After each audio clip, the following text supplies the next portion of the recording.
Então, pessoal, eu vou falar agora, eu vou parar minha apresentação, porque a gente vai, vai falar. Deixa eu ver, como que eu paro a apresentação? Já parou a apresentação para vocês?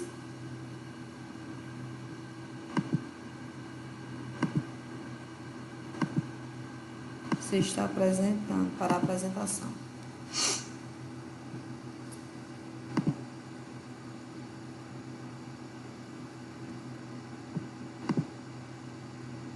Então, pessoal, agora a gente vai falar sobre a imunologia e o coronavírus. Só para que vocês entendam melhor e já sirva de base, para instigar vocês a estudar mais imunologia e aprender mais. Não só para o coronavírus, mas a partir do momento que você estuda para uma doença, você estuda para as demais. Vocês vão ver que o padrão é parecido. Quando você estuda vírus, você vai ver que o padrão é parecido para micro-organismo intracelular. Então, o coronavírus, como a gente já falou, é um vírus, não é isso? Todo mundo sabe, é um vírus.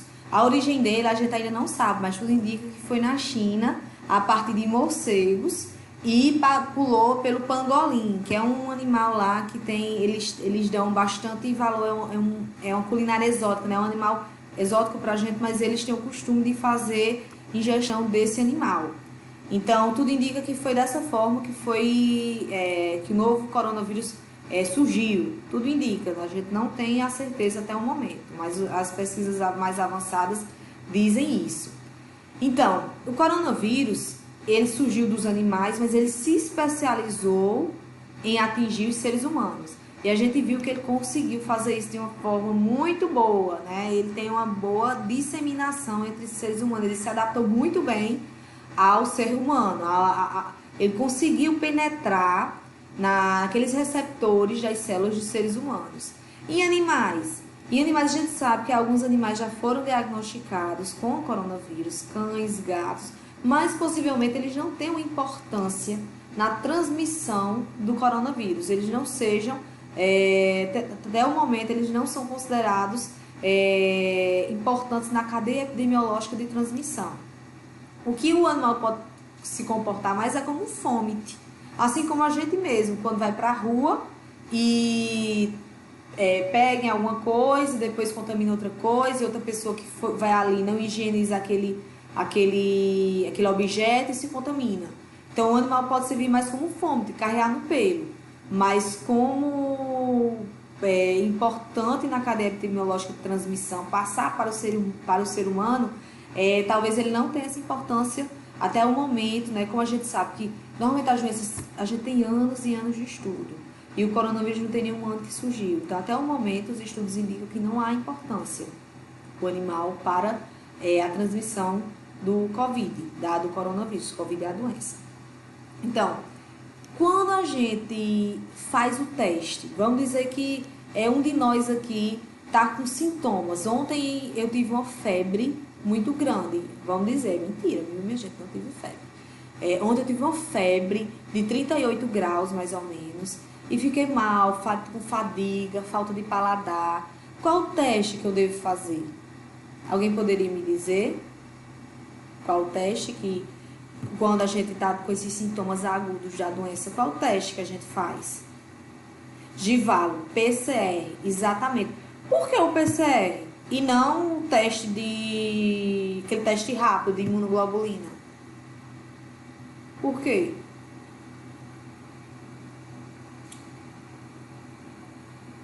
Exatamente. E isso é um dos principais erros que a gente tem aqui no Brasil. Priorizamos, quando digo priorizamos, nossos gestores, no geral, priorizaram os testes imunológicos ao invés dos testes diretos. Minha gente, quando você tem uma doença aguda, como é o coronavírus, que é uma doença aguda, que se manifesta muito rapidamente, né, com dias de exposição, você apresenta aquela manifestação, o ideal é um teste direto. O que é o teste direto? É o teste que você diagnostica o antígeno, o micro-organismo. Por quê? Porque a gente sabe que a imunidade adaptativa, que são as imunoglobulinas que normalmente são pesquisadas nesses testes imunológicos, elas demoram a ser produzidas. Demoram no mínimo 3 a 4 dias. Em 3 a 4 dias já é o suficiente para você conseguir infectar mais pessoas. Então, e ainda pode dar negativo. Você faz com 4 dias de negativo. Ah, meu Deus, deu negativo. Fiz com 10 deu positivo depois.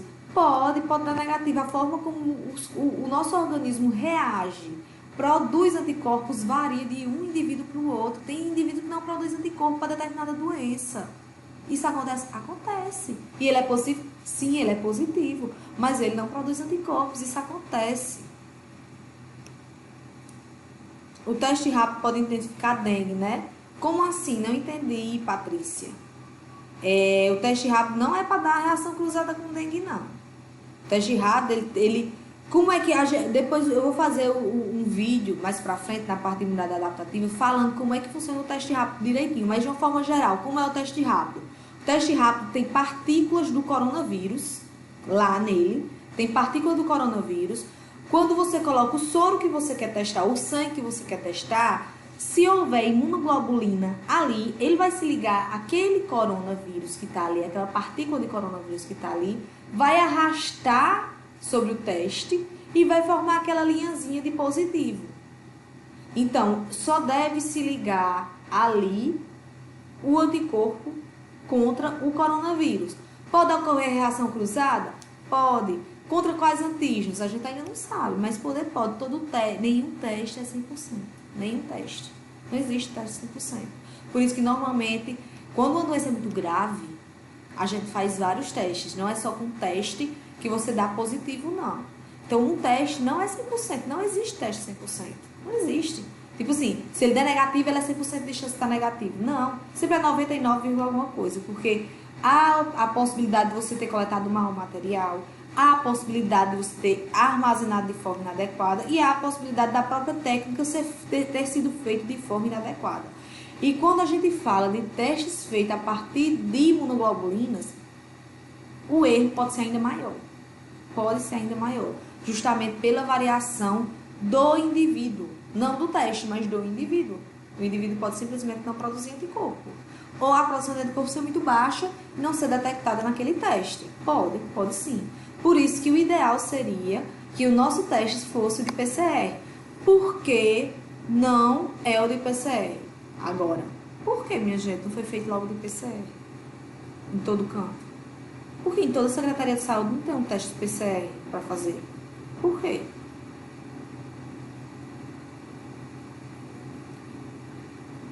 Também, caro, custo, demorado não é tanto não, Mago. Se você pegar uma amostra, você consegue fazer, acho que uma equipe boa consegue fazer 200 a 300 amostras por dia de PCR. Então não é muito demorado não. É o conjunto de coisas. Vamos lá. Custo, caro. É caro. O equipamento é caro. Os primers nem tanto, mas o equipamento para você fazer o PCR é caro sim. E uma coisa ainda, dinheiro tem. Não é por conta do caro não. Pode até nem ser. O mais difícil é mão de obra qualificada. Técnicos habilitados a fazer esse exame. É o mais difícil.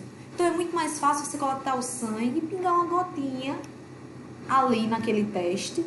Qualquer pessoa consegue fazer isso. Não precisa nem coletar o sangue. Às vezes com furinho, né? Não sei se vocês já fizeram, eu já fiz o teste de coronavírus. Mas com a gotinha, você por capilaridade, você pega aquela gotinha de sangue, coloca lá no teste e dá positivo. É muito mais simples, muito mais rápido o resultado do exame. Só que o custo disso é quantidade de falso negativo. Também podemos ter falsos positivos. E o principal, o que a gente fala, a pessoa pode dar falso negativo, mas ele está positivo. Mas o problema é que ele ainda não produziu um anticorpo para ser detectado. E muitas vezes pensa que é uma dengue, que é outra virose e continua suas atividades normalmente. Como a gente sabe, as pessoas respondem diferente ao coronavírus. Cada um responde de forma diferente. Então, Vocês estão entendendo, né, o que eu estou querendo dizer? A gente tem que... O diagnóstico, ele tem que ser extremamente pensado, bem pensado. Por exemplo, eu tive, vamos dizer, faz um mês que eu acho que eu tive coronavírus. Eu viajei, voltei, comecei com minha falta de paladar, tive febre, minha família toda teve, e eu fiquei em dúvida. Agora me deu vontade de fazer o teste de coronavírus. Qual o teste que eu devo fazer agora, minha gente? Um mês da infecção. Qual o teste que eu devo fazer agora? Vamos lá. Qual é o teste que a gente tem que fazer, que eu devo fazer agora?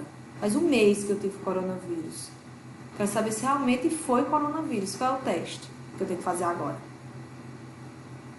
De PCR? Exatamente, IgG/IgM. Porque se eu tive há um mês, pode o teste rápido, exatamente. Ou o ELISA, tem um que também não é nem rápido, tem outros tipos de teste, mas o teste sorológico. Porque o teste sorológico, Luiz, ele vai em busca de vestígios do coronavírus. E qual seria o vestígio do coronavírus? O anticorpo que fica. Que pode ficar por um ano? Pode ficar por um ano. Pode ficar por menos? Pode ficar por menos. Pode não ficar? Pode não ficar. Eu posso ter tido coronavírus e dar negativo? Posso sim.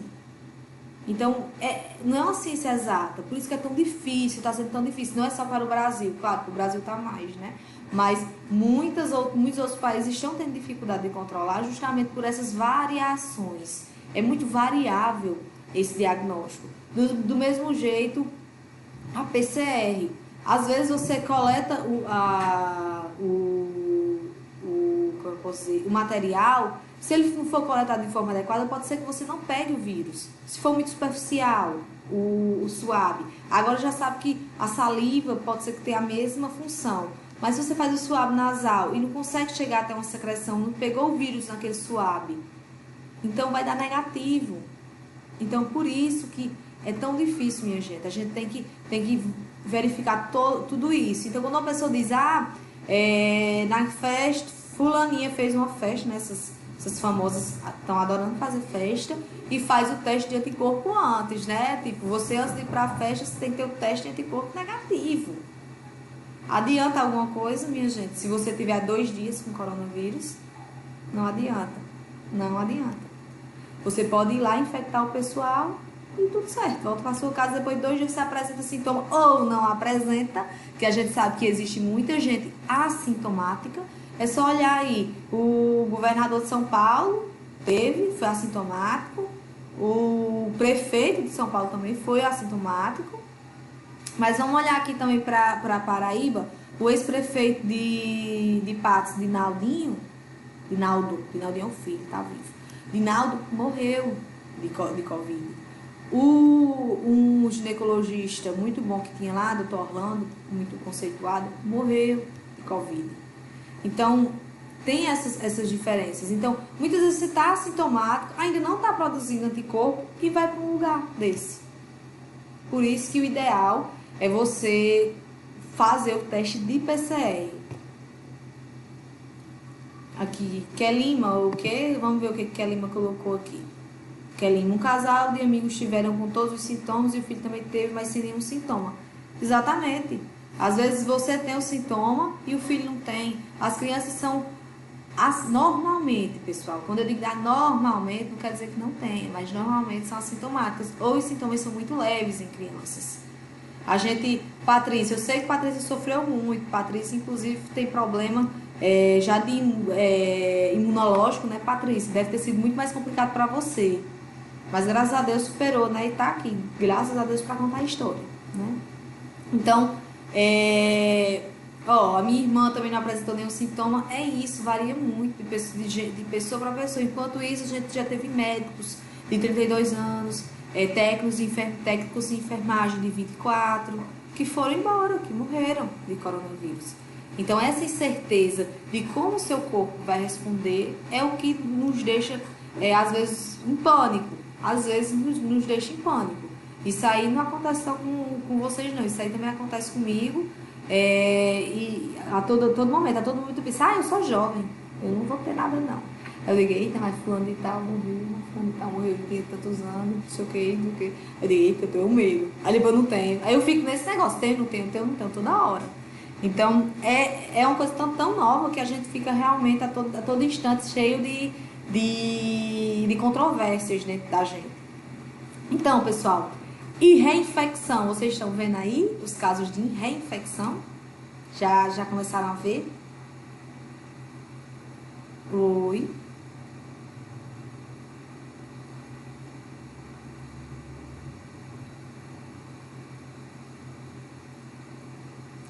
Boa, muito boa essa pergunta, Patrícia, porque ninguém sabe.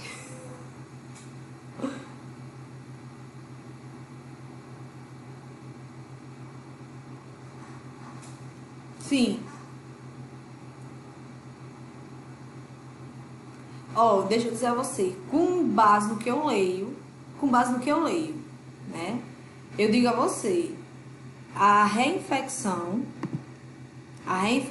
deve ser rara logo nos primeiros anos, com base nos outros antígenos que a gente vê, nos outros vírus que são parecidos.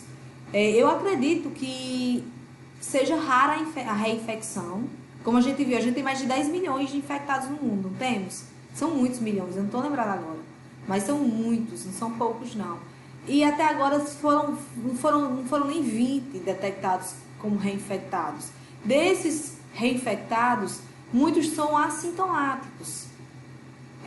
O de Hong Kong, que foi comprovadamente reinfectado porque foram duas cepas diferentes,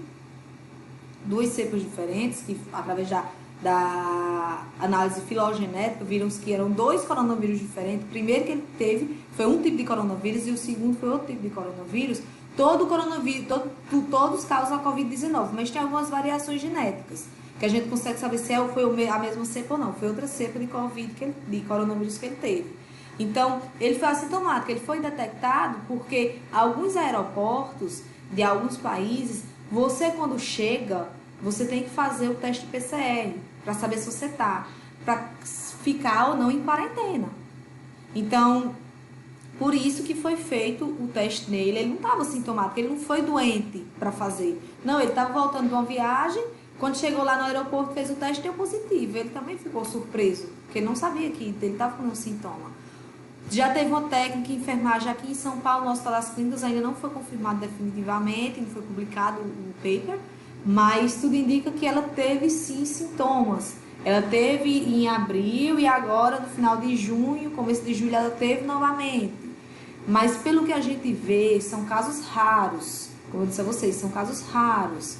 Porque pela quantidade de infectados que a gente tem, se fosse uma regra a reinfecção, provavelmente a gente já tem milhares de pessoas reinfectadas. Inclusive, eu digo a vocês que eu fui esses dias no hospital, em um hospital, não vou dizer qual, mas eu fui esses dias no hospital e fiquei um pouco surpresa. Por quê? Cheguei lá, o enfermeiro veio me atender sem máscara. Eu já fiquei, meu Deus, esse homem veio me atender sem máscara. Enquanto teve outro que veio me atender, parecia que ia pra rua, todo cheio de negócio, de óculos, não sei o que, todos paramentados. Aí quando o outro voltou, eu disse, tu já teve Covid? Aí ele disse, sim, sou um recuperado. Então, a partir desse momento eu vi lá no hospital, quem tava de máscara e com todos os EPIs, era quem tava e coletou sangue meu, me auscultou, fez tudo o enfermeiro. E não era só ele não, era muita gente. Quem tava de máscara e todo com EPI provavelmente não tinha tido. E não era só ele não, tinha mais gente. Sem óculos de proteção, sem máscara, às vezes tirava a máscara, não ficava passando álcool gel nas mãos. Provavelmente já tinha tido. Então, normalmente, quando você tem o coronavírus, você relaxa um pouco, porque você acha que você está imune. Eu tenho uma colega que é cabeleireira, ela teve o coronavírus, ela está atendendo normal, não bota máscara para atender ninguém não, e ela não foi reinfectada não. Então, pelo que eu vejo, acredito que a gente tem assim uma certa imunidade contra o coronavírus, quem pega fica um tempo imune, sim. A quantidade de tempo ainda vai ser muito estudada, mas eu acredito que sim, a gente fica um tempo imune. E se tem novamente, a lógica, pessoal, a gente vai entender e vai estudar isso. A lógica é que se você tem novamente, vai ser mais fraco. Por quê? Porque a gente tem células de defesa que ficam com memória. Então, mesmo que o coronavírus consiga se reproduzir no nosso corpo, concomitantemente, a imunidade adaptativa vai ser recrutada mais rápido. Então, como vai ser recrutado mais rápido, a quantidade de sintomas e a gravidade dos sintomas tendem a ser mais leves.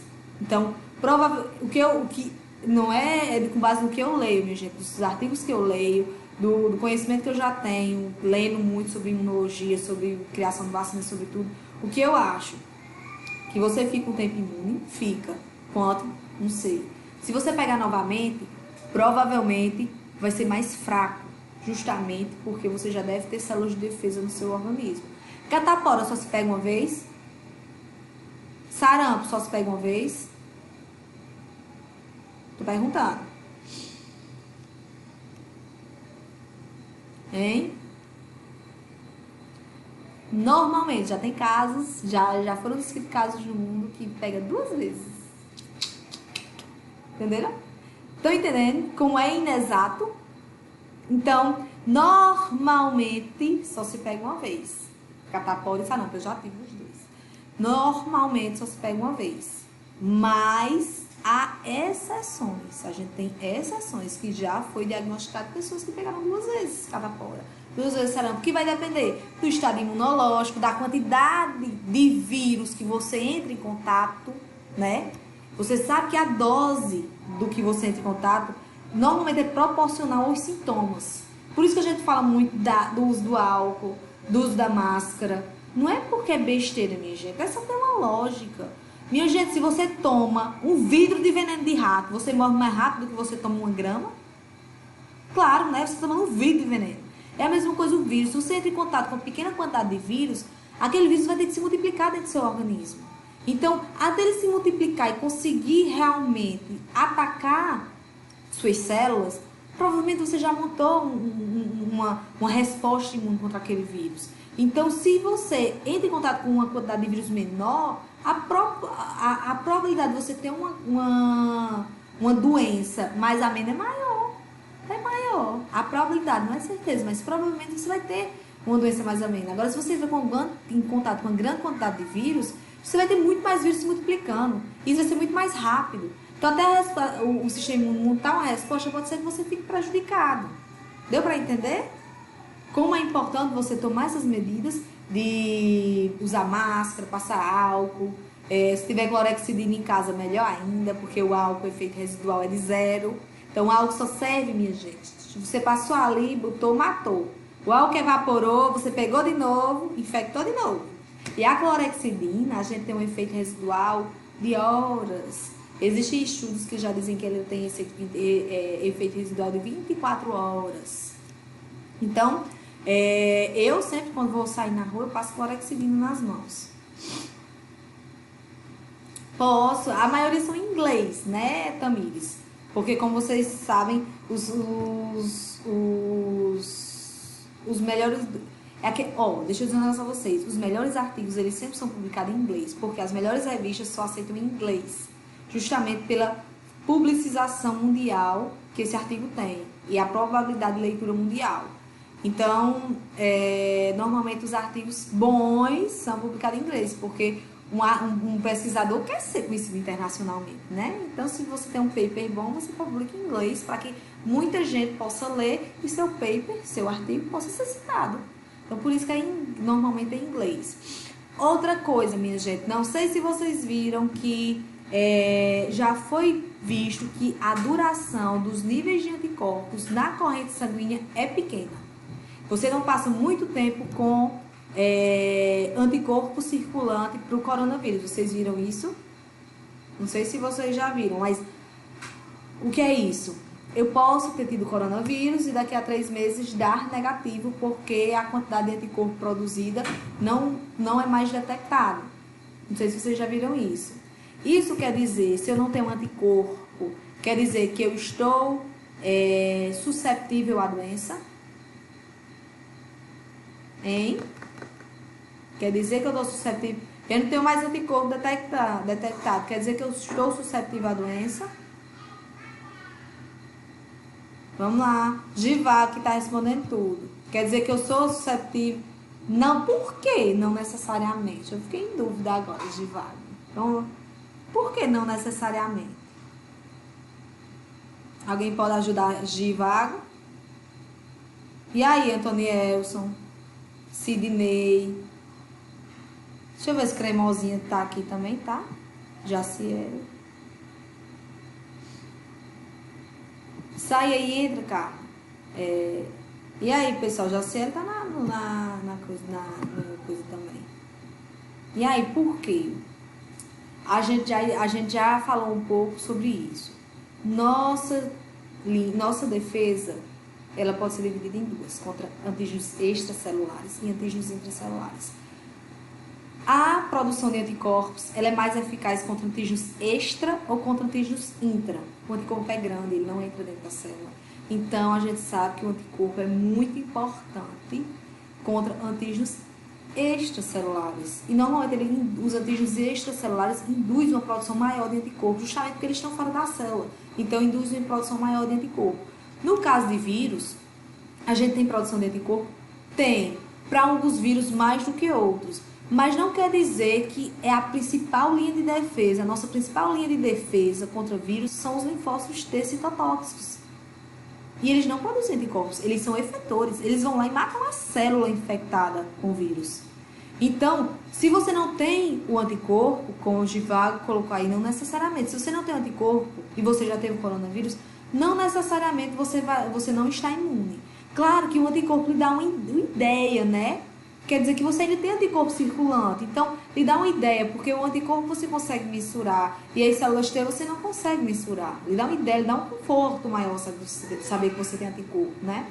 Mas não necessariamente. Você pode não ter anticorpo e ser imune, porque os linfócitos T de memória podem estar lá nos seus órgãos linfóides prontos para responder a uma segunda infecção.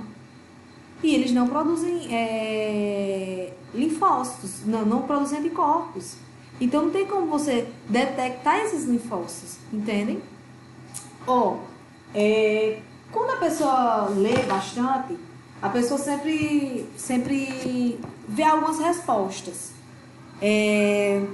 Eu vou responder daqui a pouco, era a minha próxima... Vitor, essa é a minha próxima explicação sobre os anticorpos de equipes, tá bom? Tem um livro aqui muito bom, ok? Mas esse livro de imunologia, ele é um livro de imunologia humana. Fala muito sobre vacinas. A primeira coisa que ele fala de um raciocínio crítico, de uma questão que fala de uma vacina que está sendo testada e os indivíduos não apresentaram anticorpos contra aquela vacina. Olha o que ele fala. A memória imunológica induzida pela vacinação não depende apenas de anticorpos. A memória ocorre devido aos linfócitos de memória de longa vida, os quais persistem nos tecidos linfóides por muitos anos. Eles serão reativados caso o indivíduo encontre a toxina ou a vacina em situação posterior. O que é isso? O que ele está querendo dizer aqui? Que os anticorpos, eles não são a única forma de você ficar imune. Os linfócitos são muito mais importantes.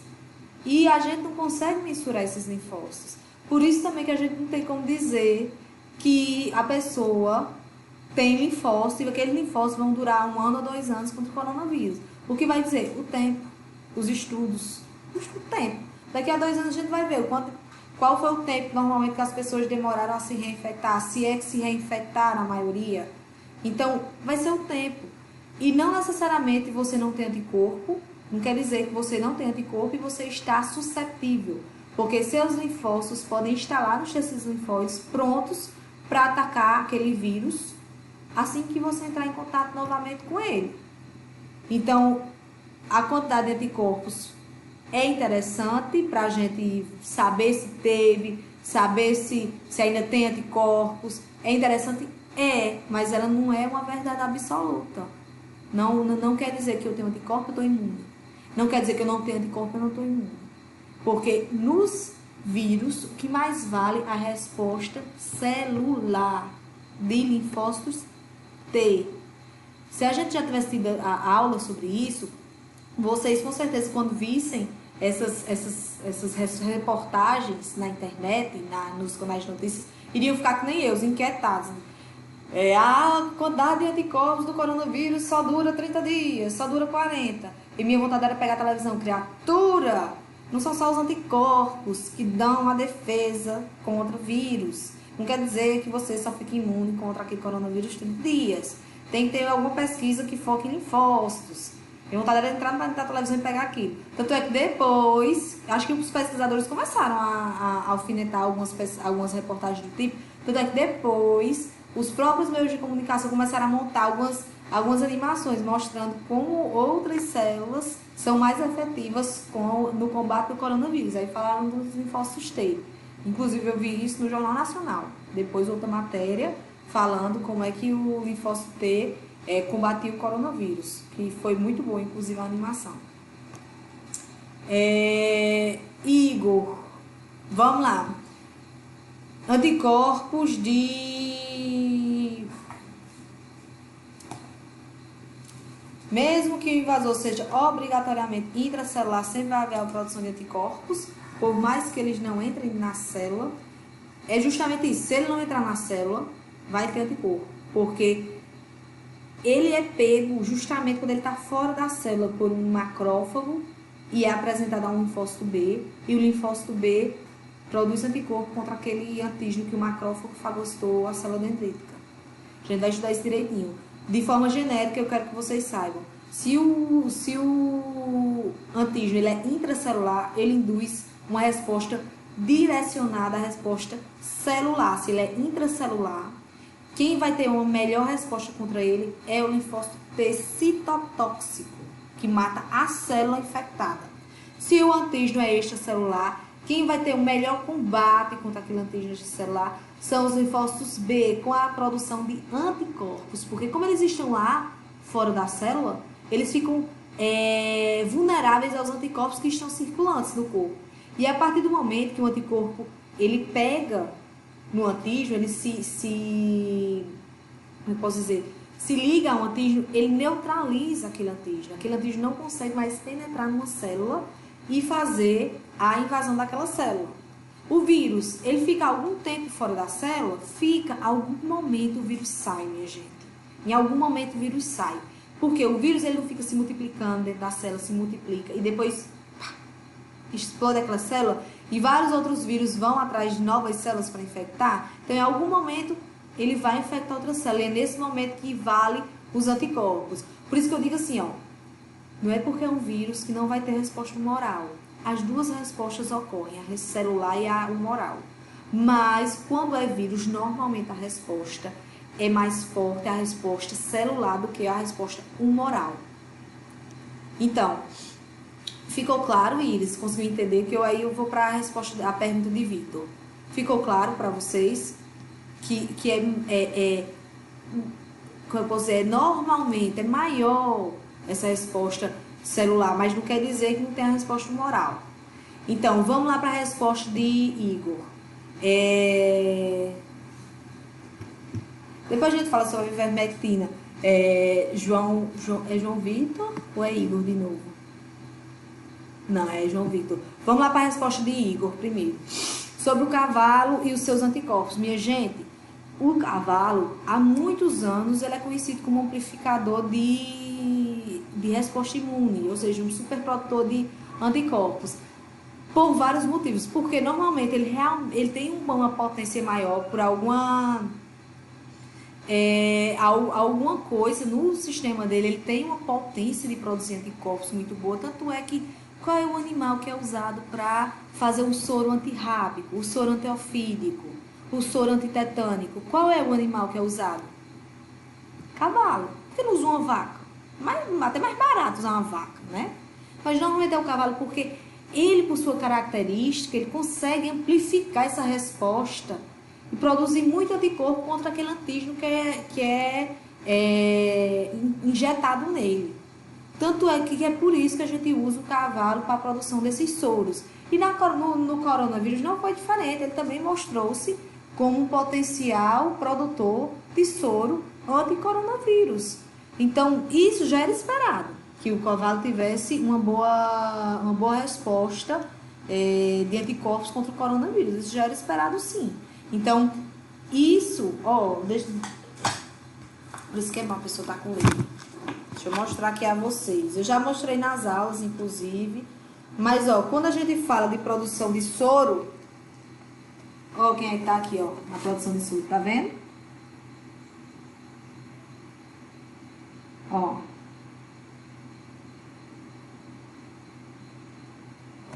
Quando a gente fala em produção de soro, sempre vem à cabeça o cavalo. Justamente por quê? Porque você consegue extrair uma grande quantidade de sangue dele, né? Ele é um animal grande. Você consegue extrair uma grande quantidade de sangue. Então, consegue capturar uma grande quantidade de soro com grande quantidade de anticorpo, o antígeno que você injetou, e possibilidade de replicar aquilo mais vezes. Então, o cavalo ele é utilizado para fazer isso já faz muitos anos. No coronavírus, só foi eles pegaram um modelo que já era utilizado e fizeram a infecção. Foi uma resposta boa? Foi ótimo. E já era esperado que isso acontecesse, só foi ratificado, ou seja, só foi confirmado o que a gente já sabia para outras doenças, que ele era um bom produtor de soro. E por que ele pode ser utilizado? Qual é como eu posso dizer, nosso desafio agora? É saber se esses anticorpos, eles conseguem realmente neutralizar o vírus no corpo humano. Nosso desafio é esse. Saber se essa produção de anticorpos realmente induz a uma proteção. Mesmo, eles já estão falando, né, que para usar na fase inicial, todos os anticorpos, minha gente. Todos. Não é só o do coronavírus, não. Se vocês forem ler também sobre o sinoglobulin, já ouviram falar no sinoglobulin, que é o anticorpo contra a sinomose. Então, no anticorpo da raiva, no anticorpo do tétano, o ofídico, o antiofídico, o soro. Então, todos têm que ser utilizados no começo. Por quê? Porque depois que o vírus entra na célula, ele está protegido, aquele anticorpo que está ali, pouco vai servir. Então, por isso que, independente da doença, esses tratamentos eles têm que ser feitos no início, para que a quantidade de células que esse vírus venha infectar seja diminuída. Se for utilizado no caso da sinomose, que o vírus vai lá para o cérebro, não passa anticorpo pela barreira hematoencefálica, então o vírus vai estar lá no cérebro protegido e você vai dar o sinoglobulin, e para aqueles vírus que conseguirem alcançar o cérebro, pouco vai surtir efeito. Tanto é que ele tem dizendo que ele é indicado antes do aparecimento dos sintomas nervosos. Do mesmo jeito a raiva. Do mesmo jeito, se o indivíduo ou o animal já está com sintoma neurológico de raiva, pouco vai fazer diferença se você aplicar o soro antirrábico. Então, sempre tem que ser aplicado no início dos sintomas. Nosso desafio é saber se esses anticorpos eles vão ser benéficos ou maléficos. Porque o que a gente vê que está acontecendo, se vocês forem ver, nos casos graves, é justamente a superprodução de anticorpos que está levando a uma superestimulação do sistema imune e uma resposta inflamatória generalizada. Por quê? Porque essa resposta acontece entre o dia 10 e o dia 16, mais ou menos, que é justamente quando está o pico de anticorpo. Então, a gente tem que saber até que ponto esses anticorpos são benéficos, e se são, a gente espera que sejam benéficos, é isso que a gente espera, mas a gente também tem que ter essa visão. Como é que a doença se comporta, né? A doença, pelo que a gente vê, ela se agrava mais quando há essa chuva de citocinas provocada pela grande quantidade de anticorpos produzidos pelo corpo. Então, isso tem que ser ponderado. Eu acredito que vai ser uma boa alternativa, mas a gente tem que ter essa preocupação e essa atenção para saber se realmente vai funcionar e se realmente vai diminuir a ocorrência de casos graves. E, como a gente sabe, são várias etapas de pesquisa. Eu espero que a vacina já esteja pronta. Eu espero, né? Eu acho que todo mundo aqui espera.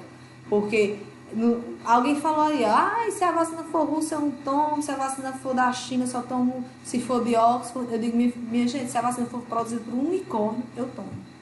Porque eu não aguento mais não. É o povo tudo morrendo e todo dia é 100 mil e tantas mortes. Meu pai tem 82 anos, minha gente, é fumante, tem DPOC, ou seja, aquela doença obstrutiva pulmonar, justamente porque fuma. E minha mãe é fumante, minha mãe teve baixo parada de fumar faz 4 meses, né? Eu acho que ela foi a única pessoa que conseguiu parar de fumar na pandemia. Porque normalmente o povo começou a fumar na pandemia. Mas ela parou de fumar mais do mesmo jeito. Tem aqueles estertores, não sei. Sei que meus pais são todos grupos de risco. Então eu disse a ele, pai, se for aprovar a vacina produzida por um unicórnio, o senhor vai tomar. O senhor vai tomar. Tem senhor, leva o senhor e o senhor vai tomar. Pode ser China, pode ser Rússia, pode ser qualquer que for. Não, a gente teve a certeza que a vacina não mata quem toma. Tá ótimo, o senhor vai tomar. Porque mesmo que seja água destilada, pronto, o senhor vai tomar. Se não matar, o senhor toma. Já disse a ele, porque tá dizendo, porque tinha que ver, que não sei o que eu digo. Não quero saber não, você vai tomar a vacina, mesmo que seja produzida por qualquer coisa. Disse assim, a vacina é segura, não mata e protege por um mês. Pronto, o senhor toma. E todo mês o senhor vai tomar de novo.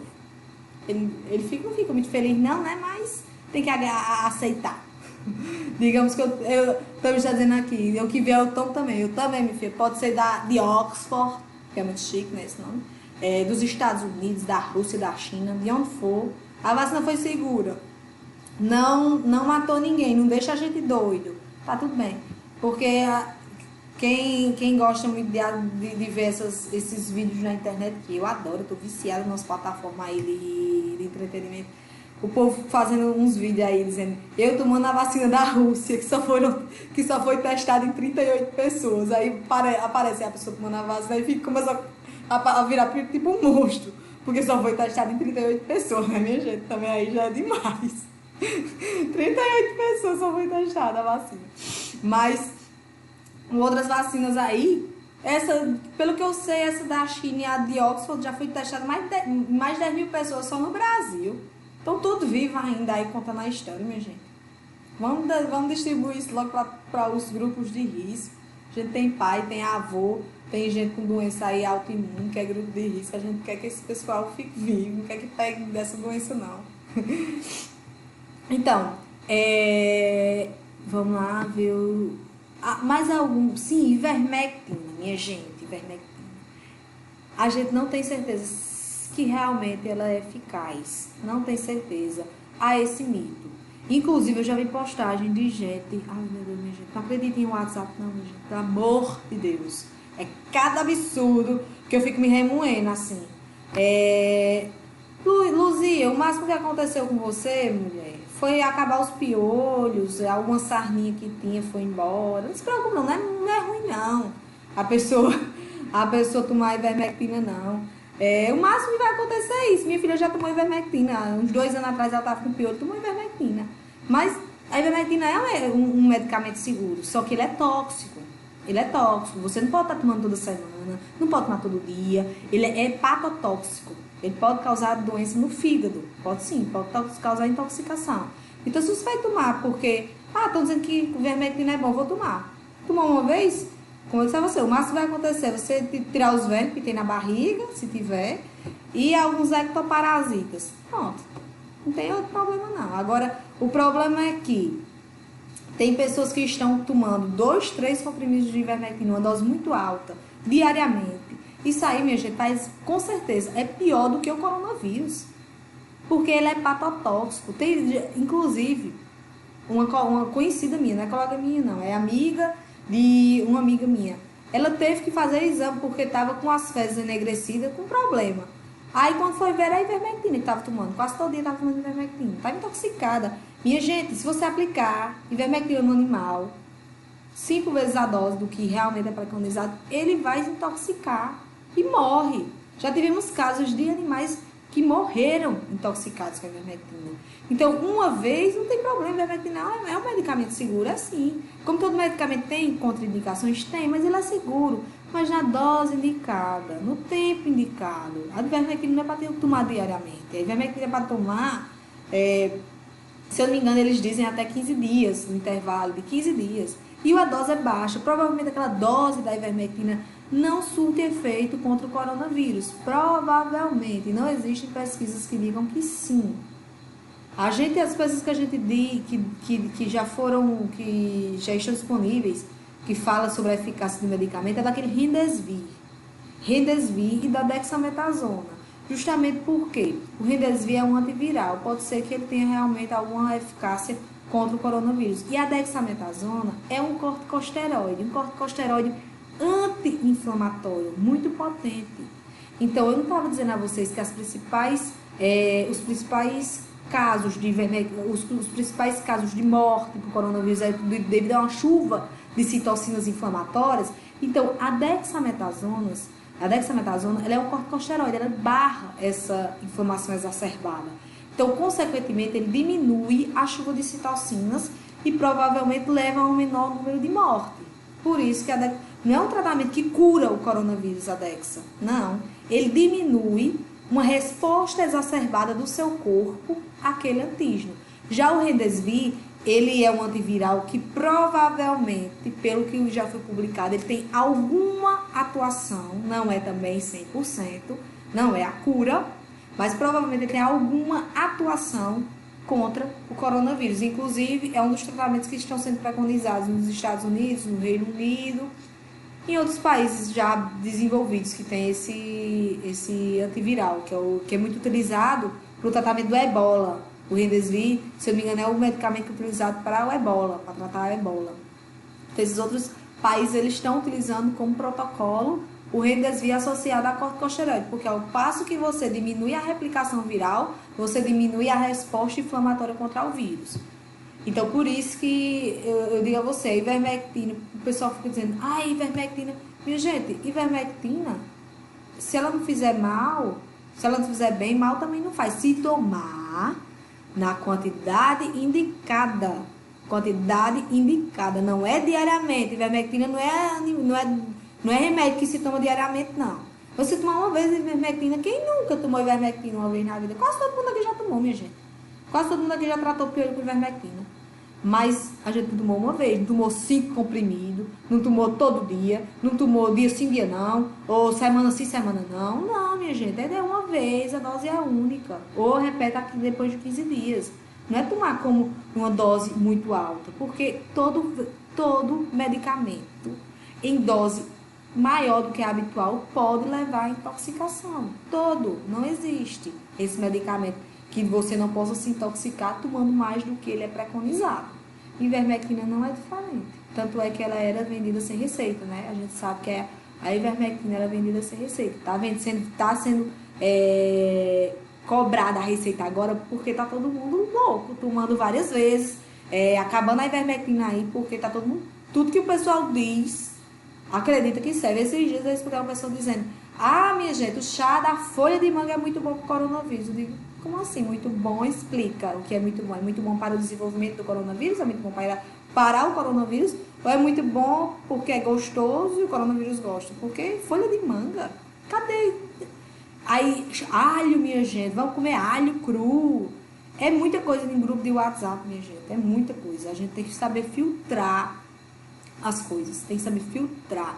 Por isso que é importante a gente, estudar. Só através disso aqui a gente tem visibilidade crítica, a gente tem opinião crítica para saber se aquilo que está sendo colocado tem algum fundamento ou não. A partir disso, só a partir do estudo. Não é a partir do que eu acho. Tem gente que nunca nem estudou imunologia e está querendo dizer que o anticorpo é muito bom, que não sei o quê. Minha gente, vamos estudar, vamos ver os testes diagnósticos, vamos saber para que cada coisa serve. Antes de estar colocando as coisas em grupo de WhatsApp, vamos pesquisar de fonte confiável, quais são os medicamentos que realmente estão sendo utilizados, que estão vendo alguma eficácia, que estão diminuindo a mortalidade. Então, isso é primordial. E nós, eu e vocês, a gente tem papel primordial também nessa disseminação de informações. Porque vocês, como estudantes, como classe, que está se aperfeiçoando numa profissão, vocês têm o dever de fornecer também informações verídicas, informações que tenham base científica, não informações de grupos de WhatsApp, de memes que são fornecidos via grupo de WhatsApp. Então, tomar a vitamina C, Biocé é vitamina C, né? Mãe tá tomando todo dia desde o início da quarentena. Olha, minha sogra toma vitamina C diariamente desde que ela teve câncer, em 2013. Vitamina C que não é absorvida, a gente sabe que lá tem 1 grama, não sei o que lá, não sei quantas miligramas lá, mas nosso corpo só absorve, se não é 200 ou é 100 gramas, o resto sai nas fezes, não absorve mais do que isso. Então, também vitamina C não é nada que seja contraindicado, não. Vitamina C é aquele negócio, né? Como todo mundo tá dizendo, tem gente que tá tomando vitamina C, tem gente que tá tomando suplemento de zinco, de não sei o que lá, mas isso aí pode ajudar o seu sistema imune, claro, se você tiver uma deficiência. Mas o que você tomar mais, minha gente, sai nas fezes. Sai nas fezes, porque você pode tomar 30 gramas de vitamina C, seu corpo só vai absorver X, o resto sai nas fezes. O resto que você tomar mais foi dinheiro perdido. Minha irmã, que não apresentou sintomas, tomou muita vitamina D. A vitamina D é muito importante para a imunidade, né? Bastava ela tomar muito sol. Se ela morar aqui por Souza, por região, bastava o sol, que a gente sabe que a vitamina D, o sol é muito, muito importante. Basta o sol que você, ó, vai para um canto aí, bota um biquíni, toma um solzinho, vitamina D, bacana aí pra você. Ainda pega uma cor, né? Porque eu tô aqui parecendo uma alma tão branca que eu tô. Então, ainda pega uma cor. Sol, vitamina D, tá bom? E criança, não, criança normalmente não apresenta mesmo. Vocês já viram os dados da Paraíba de coronavírus? Criança de 12, adolescente, não teve um óbito de adolescente de 12 a 18 anos aqui na Paraíba. Não houve um óbito de 12 a 18 anos. Não houve um óbito. A gente teve óbito em recém-nascido, bebê e criança. Recém-nascido, que é até 28 dias, bebê, que é até 2 anos, criança, que é considerado de 2 a 12, que aqui foi considerado de 2 a 12. Mas em adolescentes a gente não teve nenhum óbito. E foram pequenos, acho que nessas classes que eu falei aqui embaixo, de criança, bebê, acho que a gente teve, somando, dos 2.000 e poucos óbitos, acho que é 2.000 e pouco que a Paraíba tá. Acho que foram 10 óbitos, ao total, 10 a 12. Realmente a faixa etária que tem mais óbitos é as de 18 a 60, que teve 500 e tanto, ou foi 600, e acima de 60 com 1.500 óbitos. Então a gente vê que realmente a idade influencia, né? E se a gente for ver quais são os sintomas que influenciam, quais são as doenças que influenciam você ter ou não Covid mais grave? Quais são, minha gente? O que é que lhe coloca em grupo de risco? O que é esse grupo de risco para o coronavírus? Obesidade, isso. Diabetes, exatamente. Vamos lá, mais. Hipertensão. Vocês estão sabendo demais, isso mesmo. Então, tá tudo certo aí. Obesidade, diabetes, hipertensão, imunodeficiências, certeza. Cardiopata, né? A pessoa tem problema no coração, cardíaco, problema cardíaco. São fatores predisponentes para que você tenha uma Covid mais grave. São fatores predisponentes. E esses fatores todos que a gente está aí, eles estão presentes em que idade com mais frequência? Qual é a idade? Com mais frequência. Não quer dizer que uma criança de 2 anos não tenha. Mas normalmente ele é mais frequente em pessoas acima de 60 anos. Normalmente. Tem gente com 30 anos que é hipertensa? Tem. Tem gente com 30 anos que é cardiopata? Tem. Mas normalmente são exceções. Quantas pessoas aqui nesse grupo? A gente está com 35 pessoas. 35. Quem aqui toma remédio para hipertensão? 35 pessoas. Patrícia, tu também tem muita deficiência. Emily, eu sei das suas doenças também. Mas não toma, né, Luiz? Tá. Vamos lá. Vou considerar esses 3. Sabe, Luiz, vou te considerar, tá bom? Sabendo que você deveria tomar, mas não toma, então não tava dentro. Mas deixa eu colocar tu no grupo. Então, menos de 10% desse meu grupo, com 35, toma remédio para hipertensão. Quem aqui é cardiopata?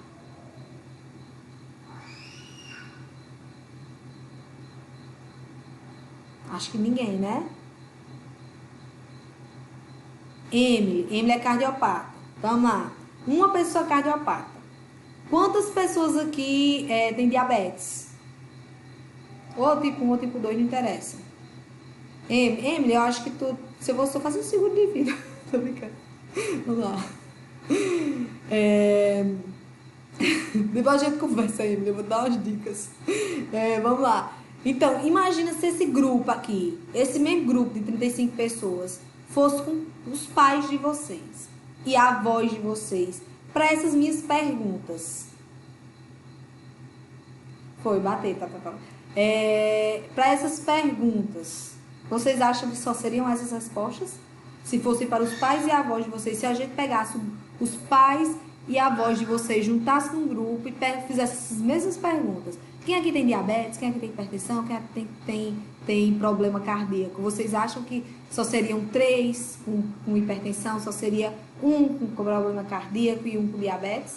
Vocês acham que se eu pegasse os pais e os avós de vocês, só seria isso? Não, né, minha gente? Exatamente, a proporção seria o contrário. Porque o normal é você chegar em 60 anos tomando 10 comprimidos diferentes. Um para hipertensão, um para triglicerídeo, que está alto, aí um para diabetes, outro para vitamina D, porque faz a osteoporose, não sei o que lá, que diminui a absorção. Então é normal isso, tomar uns 10 comprimidos por dia, quando você chega aos 60 anos. Então por isso que Patrícia toma 20, já tá chegando perto, né, Patrícia? Tô brincando. Então, o normal é justamente isso, é você já ter esses problemas. Por isso que esses grupos são considerados de risco. Por isso que esse pessoal, eles adoecem mais, porque eles têm já essas doenças. E porque nessas outras faixas etárias, é tão mais difícil, ou é tão mais raro ter uma morte, menor a quantidade de morte. Porque é muito mais difícil você ter um jovem com hipertensão, um jovem cardiopata. É mais difícil, é impossível? Não, a gente viu aqui que não é impossível, mas é mais difícil. Então, a quantidade de pessoas de risco é menor nessa faixa etária. Por isso que a letalidade nessas faixas são menores. Entenderam? E principalmente nas crianças, né? Até, vou dizer crianças, assim, de uma forma geral, até 18 anos. Principalmente até 18 anos. É até menor a ocorrência disso. Na nossa idade já tem um ou outro que vai apresentando uma coisa, mas com 20 anos, com 18, 20 anos, são pouquíssimos. Agora, eu digo a vocês, são pouquíssimas pessoas que têm algum problema desses que eu falei para vocês. Aí tem DPLC, que é a doença obstrutiva pulmonar. Quem tem é quem fuma há muitos anos. Então, é justamente essas pessoas que têm mais de 60 anos, que têm DPLC.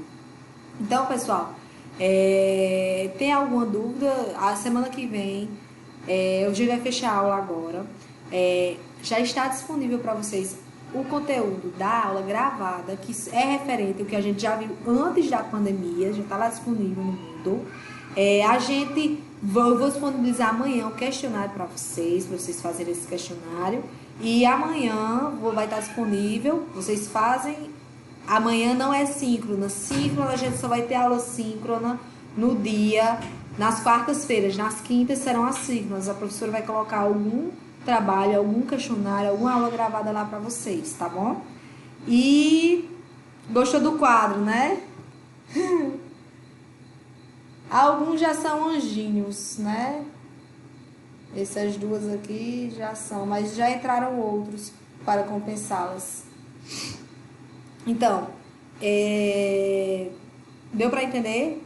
A aula gravada já está disponível. Questionário amanhã, vocês vão poder fazer o questionário. Semana que vem, quarta-feira, vejo vocês novamente, de 10h05, neutrófilos, a gente vai falar. O questionário é referente às aulas presenciais. O questionário, eu vou colocar uma pergunta lá de Covid, sobre esse debate que a gente teve aqui. A gente vai falar sobre Covid, vou colocar uma questãozinha lá sobre o que a gente falou aqui de coronavírus. E o resto vai ser sobre as aulas gravadas, tá bom? E vocês, como eu disse a vocês, você tem 1 hora para fazer, mas vocês podem refazer. Se você errar, você pode refazer o que você errou, tá bom? Você tem 1 hora. A partir do começo, você tem 1 hora para terminar, mas enquanto isso, você pode ir refazendo. Nada obriga você a refazer, tá bom? Obrigada aí, pessoal, pela presença de vocês.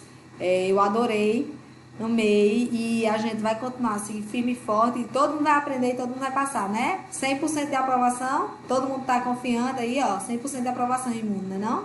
Isso, muito bem. Tchau, pessoal. Abraço. Até semana que vem. Beijo.